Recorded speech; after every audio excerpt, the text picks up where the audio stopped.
Bienvenue dans 5 minutes au musée Rolin. Juge, roi et prophète. Au musée Rolin comme à la cathédrale Saint-Lazare savoisine, les récits merveilleux illustrés dans la pierre comme dans la peinture ne manquent pas. Certains nous racontent les aventures extraordinaires de certains personnages de l'Ancien Testament qui ont une place très importante au Moyen-Âge, comme Samson, le roi David ou Moïse. Leur courage et leur force en font des préfigurations du Christ. Partons à la rencontre de Samson.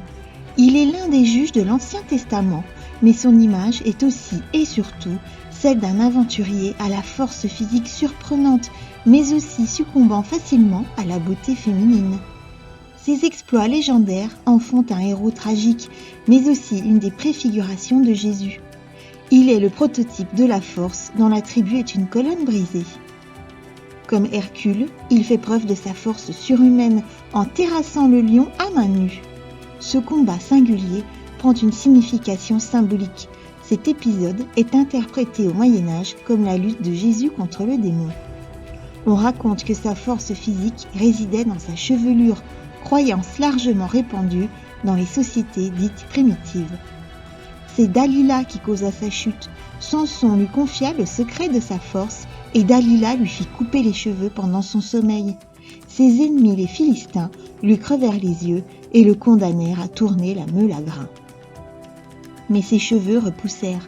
Il retrouva sa force et fit tomber les colonnes du temple dans lequel les princes philistins avaient pris place pour de grandes fêtes. Dans ce chapiteau de la cathédrale d'Autun, Samson, aveugle, est conduit par un enfant jusqu'au temple. Il est arc-bouté et fait tomber les piles du temple, symbolisées par une colonne avec au sommet des personnages représentant les princes philistins. Ainsi mourut Samson, écrasé par les pierres du temple. Le jeune berger David devint roi d'Israël. Il fut chef de bande, guerrier et homme d'État. Il unifia le royaume d'Israël et conquit Jérusalem. Musicien, il est souvent représenté avec sa lyre, comme ici sur un élément de la chapelle Poyot présenté au musée Rolin, ou sur ce vitrail de l'arbre de Jessé à la cathédrale Saint-Lazare. L'arbre de Jessé représente la généalogie de Jésus. En effet, dans l'iconographie chrétienne, il est non seulement une préfiguration du Christ, mais aussi un de ses ancêtres en ligne directe. Dans ces deux chapiteaux de la cathédrale, il est représenté face au géant Goliath, le champion de ses ennemis philistins. Refusant l'armure qu'on lui proposait pour se mesurer à Goliath, il prit à la place 5 pierres pour sa fronde qu'il mit dans sa gibecière. Il en lança une qui atteignit son ennemi en plein front, l'abattant d'un coup. Il s'empara ensuite de l'épée du Philistin et lui coupa la tête. Ce fut le signal de l'attaque pour les Israélites qui mirent l'ennemi philistin en déroute. Cette histoire symbolise le triomphe du bien contre le mal. Le prophète Moïse est le grand dirigeant du peuple hébreu qui les conduisit hors du pays d'Égypte où il était captif. De nombreux récits merveilleux racontent ses aventures qui sont fréquemment illustrés au Moyen-Âge.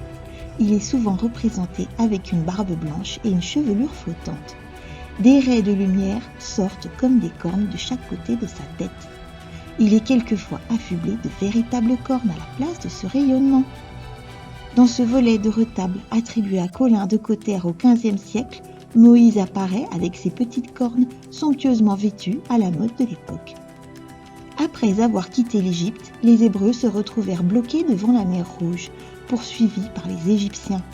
Le miracle se produisit. L'Éternel plongea les ennemis dans l'obscurité et fit souffler un vent si puissant que les eaux se divisèrent en deux, laissant apparaître un chemin sec. On raconte qu'il en surgit des branches chargées de figues, de pommes, de dattes, de grenades, et que les mères apaisèrent les enfants par ces douceurs. La forêt de coraux émeraudes, turquoises, rubis ou grenats leur arrachèrent des cris émerveillés. Des étoiles de mer et des poissons multicolores les accompagnèrent au long de la traversée jusqu'à l'autre rive. Quand les Égyptiens s'engagèrent, les murailles se brisèrent et les flots les submergèrent en les noyant tous. Seul Pharaon survécut. Quand ils furent au désert, les Hébreux manquèrent d'eau et de nourriture. Une manne miraculeuse tomba du ciel et les sauva de la mort. Ces minuscules perles blanches avaient le goût des gâteaux de miel. Dans ce volet du triptyque de l'Eucharistie que nous détaillons dans un autre épisode, Moïse apparaît à l'arrière-plan à droite, le bras levé vers le ciel. Quand il disparut pendant 40 jours et 40 nuits au sommet du mont Sinaï pour récupérer les tables de la loi, les Hébreux façonnèrent une statue en forme de veau avec l'or fondu de leurs bijoux. Les voyant vénérer cette idole, Moïse, furieux, brisa les tables de la loi qu'il venait d'apporter. Il alla vers le veau d'or, le saisit et le jeta dans le feu. Plus tard, il récupéra d'autres tables contenant les paroles que l'Éternel lui avait dictées pour les transmettre à ses compagnons. Samson, David et Moïse sont 3 figures célèbres de l'Ancien Testament qui occupent des places importantes. De nombreux parallèles sont établis entre leurs aventures et les événements de la vie de Jésus et sont par ce fait abondamment illustrés au Moyen Âge. On les retrouve à notre époque dans un tout autre contexte, à travers le cinéma populaire ou les comédies musicales.